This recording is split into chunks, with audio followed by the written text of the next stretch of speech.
Balinyo tungkol sa about your personal life at saka sa country po dahil sa nangyayari. Yes, so dalawa lang po yung dasal ko kanina, ma'am. Personal po, para sa akin, wala. Humiling lang po ako na magandang kalusugan para kay dating Pangulong Rodrigo Duterte para malampasan niya yung kaso doon sa detention unit at sa ICC, at dinasal ko din po na sana siya ay mabigyan ng interim release o kundi man total freedom mula sa kaso.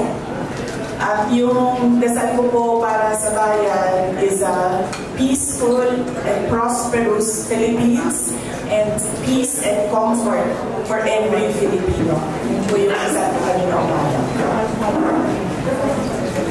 Tungkol po sa nalalaman po natin na napakalaking nangyayari about sa control about corruption. Ano po yung masasabi niyo? Nakakalungkot po, ma'am, dahil ang corruption po ay problema na natin. Noong mayor pa po ako, una po ako naging mayor 2010. Panahon po yun ni dating Pangulong Aquino. At bumalik po ako na una po ako naging public official is 2007. Panahon po yun ni dating Pangulong Arroyo. Tapos naabutan ko po si dating Pangulong Aquino, President Duterte, ngayon po President Marcos. Nalulungkot po ako dahil ang korupsyon, usapin na po yan noong panahon ng 2007. Reklamo na po natin yan mga Pilipino noong 2007. Ang ini-expect po sana natin sa administrasyon ni Pangulong Marcos noong siya ay maupo bilang presidente ay mabawasan yung korupsyon. Dahil nakakaabala siya unang-una sa mga tao, sa mga negosyante, and syempre sa kaulanan ng bayan. Pero ang nangyari po ay kabaligtaran. Mas lumala po ang korupsyon dito sa ating bayan na siya na rin ang nagiging dahilan sa pinsala sa ating lipunan. At nagdadala din siya ng kahihiyan sa ating bayan, lalong-lalo na sa mga ibang lahi na nakatingin sa atin at nakikinig sa pinag-uusapan natin dito sa bayan natin.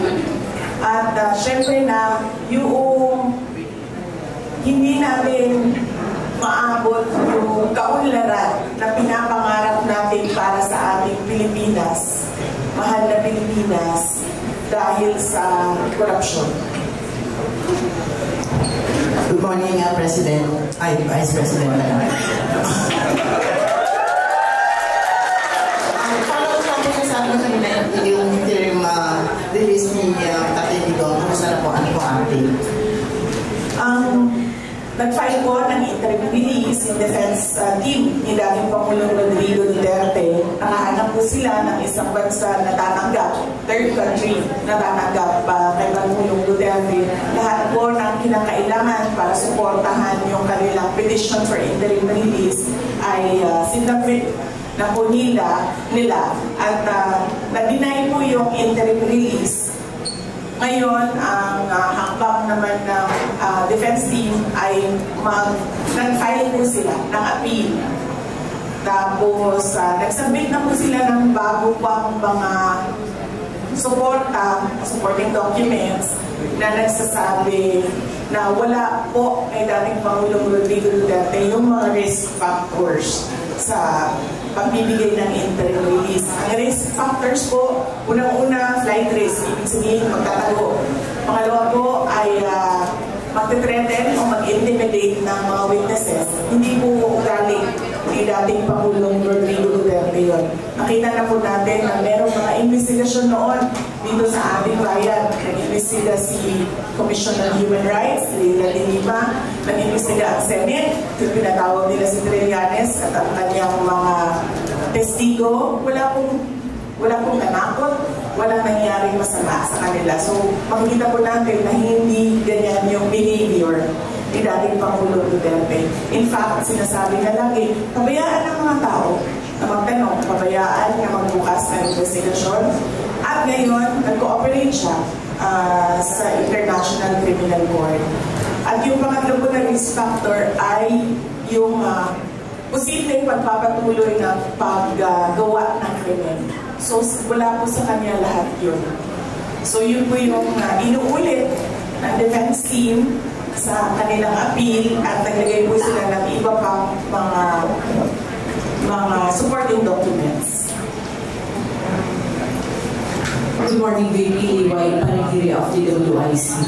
Reaction niyo po una, pilit na shift yung investigation, dinadala sa flood control projects daw sa Davao. Plus, second, ano po ba yung mga sistema pinatupad at pinapatupad ng pamunaan ng mga Duterte at puro walang negative reaction from your constituents sa Davao with regards to flood control and infra projects dun sa inyo?